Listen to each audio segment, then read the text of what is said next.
জুলাই জাতীয় সনদ সংবিধানে নাই, তবে নির্বাচনের অধ্যাদেশটা সঠিক, এটা আইনসম্মত। গণভোটের আদেশ অধ্যাদেশ এগুলো নিয়ম মাফিক হয় নাই, তবে ভোট 50-51% ভোট যেটা হয়েছে এটা সঠিক, সুষ্ঠুভাবে হয়েছে। এইগুলো তো সংবিধানে বলা ছিল না। 142-এর বাইরে তো আমরা অন্য কিছু যোগ বিয়োগ করতে পারবো না, তবে পঞ্চম সংশোধনী ফিরে আসবে। মানে দেখেন, ওই যে সোনা মিয়া লাল মিয়ার গল্প, 111-এর সময় কিন্তু আওয়ামী লীগের প্লেস ছিল।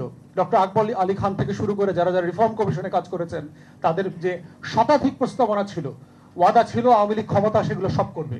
23টা কি 26টা করেছে অফ দেয়ার কনভিনিয়েন্স, তাদের সুবিধা মতো করেছে, বাকিগুলো করে নাই। এবং এখনো দেখেন, ওই যে কালকে শিশির বলেছে 100 এতগুলো তো আমরা মেনে নিয়েছি। কোনগুলো মেনে নিয়েছে? ওই যে শহীদ সালাউদ্দিন কাদের চৌধুরীর একটা দুষ্ট গল্প আছে, দেখবেন সোনা মিয়া আর লাল মিয়ার কথা বলছে না, জমি ভুল নামে রেজিস্ট্রেশন হয়ে গেছে।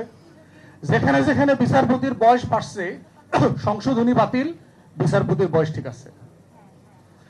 জুলাই জাতীয় সনদ সংবিধানে নাই, তবে নির্বাচনের অধ্যাদেশটা সঠিক, এটা আইনসম্মত।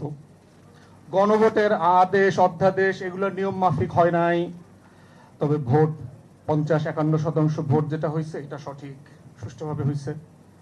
এইগুলো তো সংবিধানে বলা ছিল না। 142-এর বাইরে তো আমরা অন্য কিছু যোগ বিয়োগ করতে পারবো না, তবে পঞ্চম সংশোধনী ফিরে আসবে। মানে দেখেন, ওই যে সোনা মিয়া লাল মিয়ার গল্প। এবং এটা সালাউদ্দিন কাদের চৌধুরী বলে গেছে, কারণ সে তার দলের ডিএনএ তো আমার থেকে ভালো বুঝে। এখন এই কাজগুলো করতেছে যে কনস্টিটিউশনাল ফ্রেম দিয়ে একটা লিগাল একটা পলিটিক্যাল কোশ্চেনকে ডিল করার চেষ্টা করছে। তত্ত্বাবধায়ক সরকার ব্যবস্থা equally was a political question, এটা কোনো আইনি ফ্রেমওয়ার্ক ছিল না। এবং একই পলিটিক্যাল কোশ্চেনের ভিকটিম বিএনপি আওয়ামী লীগ দুজন হয়েছে, because they fail to address the political reality of the country. এবং আজকে টু আর্লি যেই ফ্যাসিবাদ এবং যেই বিট্রেয়াল আওয়ামী লীগ 17 বছরে করেছে, সেটা 17 দিনের মাথায় বিএনপি শুরু করেছে। Very sad.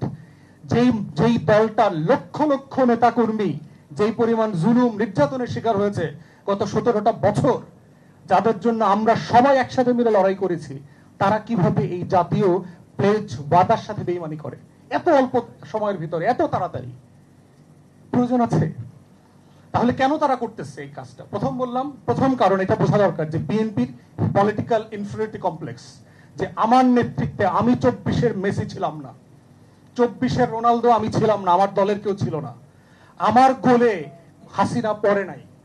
এই হীনমন্যতাবোধ, শেখ মুজিবুর সিনড্রোম, এই হীনমন্যতাবোধ বিএনপি নেতৃত্বকে তারা করে ফিরছে। দ্বিতীয় যেটা হীনমন্যতা বিএনপি, সেটা হচ্ছে 72 পূজা, 72-এর সংবিধান এবং চুপ্পুকে ধরে রাখার ব্যাপারে ক্ষমতার যে ভরকেন্দ্রগুলো আছে, কোথাও না কোথাও সে ওয়াদা দিয়ে আসছে যে আই শ্যাল নট টাচ। সে বলে আসছে যে আমার ক্ষমতায় আসা, আমার দেশে ফিরে আসা, আমার ল্যান্ডস্লাইড ভিক্টরি পাওয়া, আমার সরকারে যাওয়ার শর্ত সমূহের ভিতরে এটা থাকবে যে আমি চুপ্পুকে সরাবো না, আমি চুপ্পুকে হাসি মুখে রিসিভ করব, গাড়ির সামনে দাঁড়ায় থাকবো, আমি 72-এর সংবিধানের পূজা করব, এটা বাতিল করব না। এই ওয়াদা সে কোথাও না কোথাও দিয়ে আসছে। এই জন্য সে despite understanding the necessary evil, সে এইটা থেকে উদ্র করতে পারছে না। আর থার্ড হচ্ছে যে সে সিম্পলি নতুন করে নিজের দলকে আওয়ামীকরণ করছে। কারণ বিএনপি শহীদ জিয়া, বেগম জিয়ার রাজনীতিকে অন করে না। সে সেন্টার থেকে সেন্টার লেফটে যাবে, এবং এবারের ভোটের যে মার্জিনে আমরা দেখেছি আওয়ামী লীগের ভোট এবং মাইনরিটিদের ভোট নিয়ে বিএনপিকে জিততে হয়েছে।